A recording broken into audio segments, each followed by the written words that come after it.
Hello, welcome to Imaginations Project. I am Zhao Ke, and I am the director of the Electronic Science and Technology Museum, University of Electronic Science and Technology of China in Chengdu, China. So I also work as a co-chair of the UMAC Futures. It is an organization of emerging scholars from university museums around the world. We have interviewed 11 emerging scholars online from different countries, from different university museums and different districts to listen to their voice and to follow their imaginations. This project is kind of the description and observation of the current image from their perspectives, aiming to re-image and reconstruct the university museum after the pandemic. We believe it will bring more hope, energy, and vitality. So if you are interested in our project, you can check all the videos on UMAC YouTube channel and the UMAC website. So ICOM 2022 took place in Prague, Czech Republic last month, and I was there and met many friends we have interviewed, like Eva Gatanova from Czech Republic and Manuela from Spain. She was also there. A wonderful gathering in Prague. And when I met Miranda during the meeting, Miranda helped me. So thanks to her and Joe for their kind help.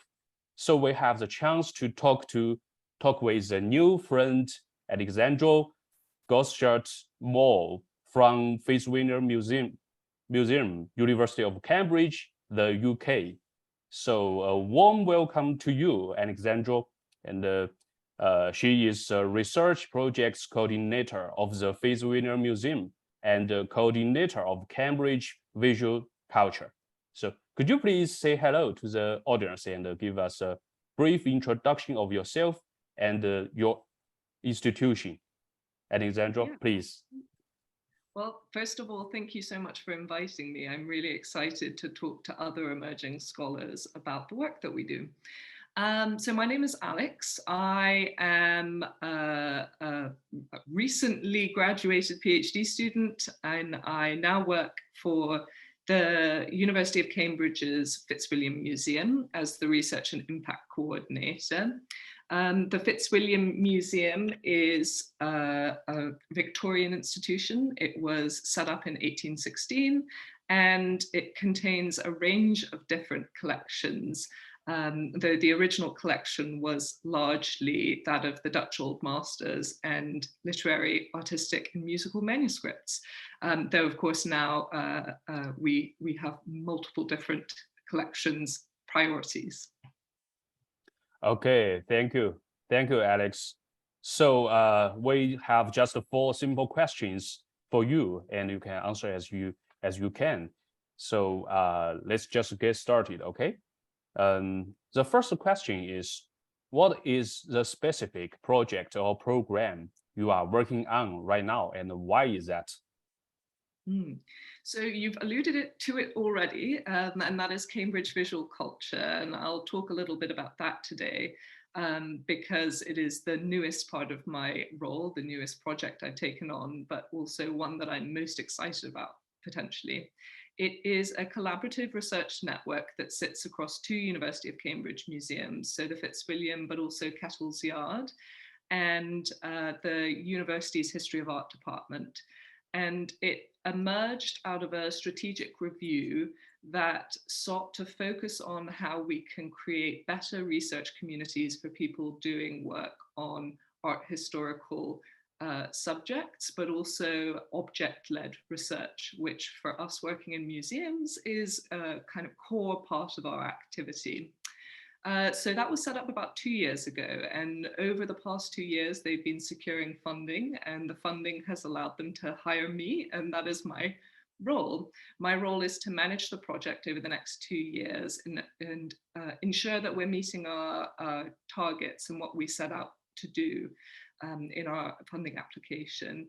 I am really enjoying it because I am being introduced to a range of different scholars working on the visual across the museum, but also the city of Cambridge, because we're sort of broadening our horizons in that regard as well, and trying to create more ties with our local community. We also have a program of visiting scholars coming up next year. We have 6 visiting scholars, and they're from all over the world, and I think are going to provide a really sort of interesting and unique perspectives that perhaps potentially haven't been seen before in Cambridge. Thank you, Alex. That sounds very great, and you have for me, it's like an interdisciplinary project or program like that. Because when I checked the information on Fitzwilliam Museum's website, and you have a YouTube channel, right? You have a YouTube channel, and I watched some videos in the YouTube channel. I realized that there's a exhibition. The name is True to Nature. That's it, right? True to Nature. And you have a huge number of collection of arts, and you do not display them by year, by something else, but by theme. A group of plane drawings, the airplane. That's the name. Yeah. I'm not familiar with art, but yes, a group of sky, a group of trees, a group of something is by theme. So it's very interesting for a science guy like me, because I have no idea about art, but it attracts me a lot to step into that era. So it's very interesting to know you have that kind of program. So I have also realized that the Cambridge visual culture, is it a project, or is it what's it? It's a group, or it's a project? Can you tell us a little bit more? That is a really great question, and something that we've been discussing ourselves over the past few weeks.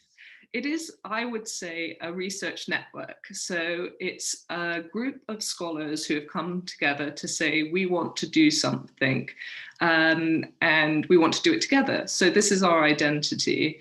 Now, what it could be in the future is a research center. So I don't know if it's the same at your universities, but we have clusters or centers or sort of research priorities, depending on how established that group is. And we are in the earliest stages of being something like that, not a department, but a sort of formal collection of people working together for the same goal.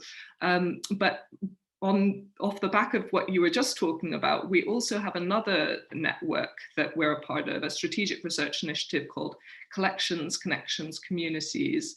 And that project is really focusing on interdisciplinary collections-based research. So you mentioned True to Nature. It was a fantastically interdisciplinary exhibition. We had a lot of geological objects from different museums across Cambridge, including the Whipple, which is our science museum at Cambridge.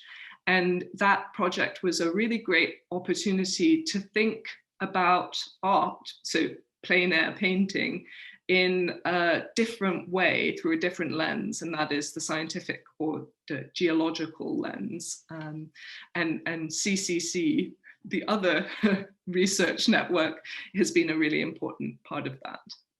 All right, get to know. So it's like that in Fitzwilliam Museum. Every scholar may have several networks they can dedicate themselves into, right? Some the connection network or the interdisciplinary network or something like that. And good to know that. And another question is, you just now you told us you will have 6 or 7 visiting scholars to Fitzwilliam Museum, right? So how can you manage that to make them collaborate together? That's very complicated. You know, everyone has he or himself or herself's field, so it's very complicated. You can tell us your method. Absolutely. Well, I think this is really true. And in part, this is exactly why CVC has been set up. Because as researchers, we can become very entrenched or siloed in the way that we think.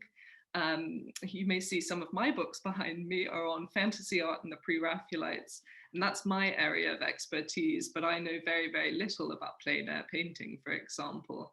But the CVC has been set up so that we can begin to have these conversations and better understand one another. So as regards the Visiting Fellows Programme, our fellows will come for 2-week residencies to Cambridge over the coming academic year, during which time they will teach our students, undergraduates and postgraduates, and give a public lecture. There'll also be networking, and that is the primary sort of purpose of the fellowship, is for us as a research community to hear from people who we wouldn't otherwise have an opportunity to hear from, and to start to deconstruct our sort of our research bubbles, I suppose is a good way of putting it. They'll then return for a year, the following academic year, to shore up some of those early stage connections. But to give you an example of the kind of work that one of our scholars are doing, we have a collaborative fellowship between Kirsten Hacker, who's at Anglia Ruskin University, and Sana Jimwala from the Zambia Belonging Collection. And these are 2 works of art that they recently gave me from a project that they've been doing in Lusaka in Zambia, the capital city.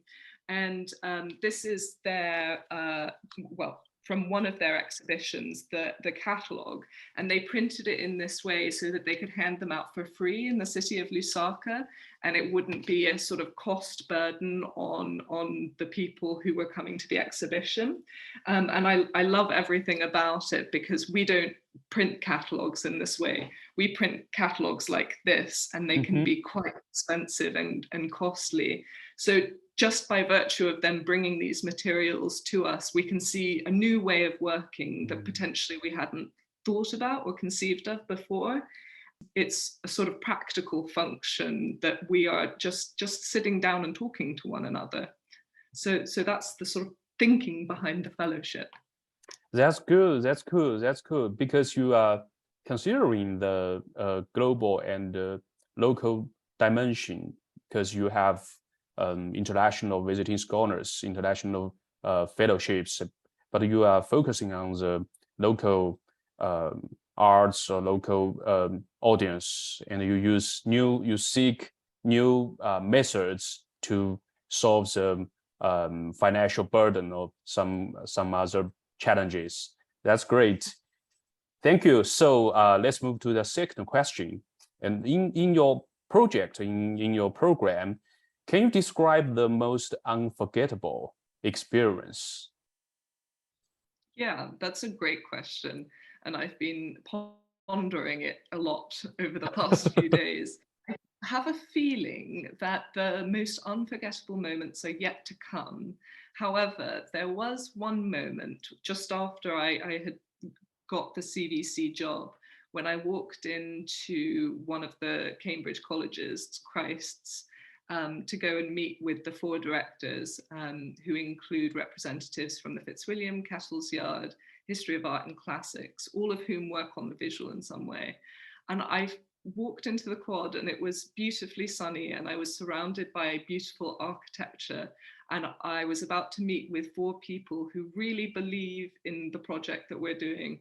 And I felt this sense of excitement, I suppose, that comes from being a part of a project with people who really care and are really excited and want to do good work. Wow, that sounds beautiful, because it's sometimes it's just a moment, right? A moment made us remember forever, because it gives us power. It gives us the driving force to push forward. It's especially for us emerging scholars, because we can work with the top scholars, and we can do what we are willing to do. So I know I sometimes I got the similar feelings when the sunshine, the sunrise, or just a moment. All right. Yeah.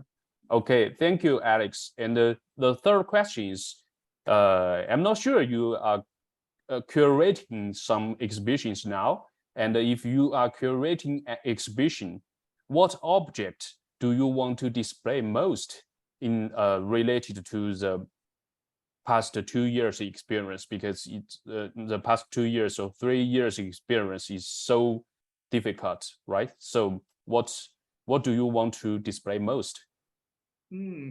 Well, there's no curatorial function in my role. All right. However, as I mentioned, I've just completed my PhD, and one of my ambitions is to turn that work into an exhibition. And there are two objects in our collection at the Fitzwilliam that have sort of persisted in my imagination for some time, and they had relevancy to my PhD.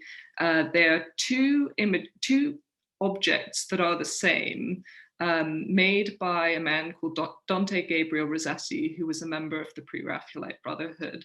And they're called How They Met Themselves. So they're the same image. And he recreated this image over and over again throughout his life. And in the Fitz, we have one drawing and one watercolor. In the image, two people meet their doppelgangers in a wood. And it's a highly unusual image for the time.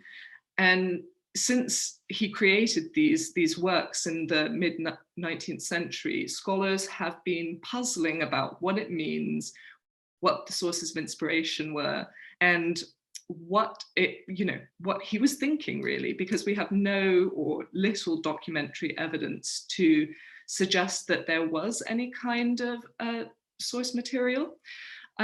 So when I was thinking about your question, I was really thinking about an important part of my work now is participatory research. We have a new coordinator at the Fitzwilliam, my colleague, Dr. David Farrell-Banks, who is working on participatory research coordination. And this really has to do, again, like the Visiting Fellows program, with broadening the voices and perspectives in research in the UK, and getting people from non-research backgrounds to be a part of the work that we do. So when I was thinking about this question, I wanted to put these images on display in part to talk about fantasy art in the 19th century, which is my focus, my research focus, but also to offer viewers to come in and have an opportunity to say what they think these images mean, because my feeling is that fantasy is essentially palimpsestic in nature. We can take whatever we want out of it. And I think objects like these that are curious and unknown and mysterious a little bit offer a really good opportunity for us to engage with other people and to find out what they think, and have an opportunity to say, no view is wrong. I'd love to know what your imagination is telling you. All right, thank you. That's a wonderful answer and experience. That's wonderful. Sometimes when we curating something, curate an exhibition, in the past we just want to, send some messages to the audience. But sometimes we occupied a lot of their mind. We use a lot of connections. We use write a lot of materials, informations, and that which occupied all the space of their mind. But the beautiful thing is, you have to leave the space. You have to leave the space of imaginations to them. So that's where the project's names came from. All right, thank you, Alex. That's a wonderful answer, and I think I will remember that for a very long time. And yes, okay, let's move to the last question. The question, I call it question in a bottle. It's sort of relay question from the last speaker to today's speaker and to the next speaker. So our last speaker, Miss Kelsey McMorrow, She is from Charles Chaplin Museum from Sydney University, Australia. So she's a curatorial assistant there, and she asked, "What is?" Because she works in a science field, so she asked, "What is the most interesting science exhibition that you have seen, and what made it so memorable to you?" Well, I firstly just want to say I think this is a fantastic idea. I love the idea of a kind of like leapfrogging of a kind of ongoing conversation between emerging scholars. And I'm going to cheat and do two exhibitions. All right. It's a little bit of a fudge, but I have to talk about both. The first one that sprang to mind was an exhibition I actually went to in 2016, so quite a long time ago. And it was at the Wellcome Collection in London, and it was called States of Mind, Tracing the Edges of Consciousness. It was curated by Emily Sargent. And I mean, this is now 6 years ago, and it still permeates my subconsciousness. The purpose of the exhibition was to think about what consciousness is. And given that exhibitioning is a largely visual medium, although that could be contended, they had to create a lot of visual material to explore and explain something that is an inherently scientific focus. They worked closely with artists, scientists, and philosophers to design a beautiful exhibition, but one that actually taught me a lot about an area of the world that I didn't know. One of the most memorable things from that exhibition was their focus on synesthesia, the experience of kind of like multi-sensory experience. So potentially you smell something and you think of a color, or you see something and you hear something. So it's a kind of a trick of the brain in a way. And I remember thinking that they had really adequately captured the spirit of synesthesia in the exhibition because it was so multisensory. So that was the one that sprang to mind when you asked your question. But the other one that I must talk about is an exhibition I went to 2 days ago at the Whipple, the Cambridge Museum. Right. Mm-hmm. And it's called Craftswomen, and it's about the relationship of women in the sort of 18th and 19th centuries to the history of science, and how women, at a time in Britain when women didn't have a very large or active role in public or professional life, were actually really influencing how we learn about the world around us. And the reason I liked it so much was I thought their research questions were really clear, that they made it accessible to everybody. And I think when you're talking about a group, so in this instance, women in the Regency and Victorian era in Britain who have been disadvantaged, it's really easy to inadvertently sort of denigrate their position in that society. But this exhibition really skillfully showed how they worked and how they helped grow the industry of the history of science that we know today. So that's another one. Those two exhibitions taught me so much, because as a non-scientist, I have no knowledge of science. So yeah. Thank you, Alex. Thank you. Those two brilliant exhibitions. The first one reminds me exhibition, because in UMAC community, we'll have the UMAC Award for 3 programs in University Museum community every year. So there are 3 awards for 3 university museums. I think in 2019 or 2020, there was an award to Copenhagen University in Denmark. Yes, they curated an exhibition about gods and the mind. Yeah, and for citizens, we have no idea about the relationship between the mind and the gods.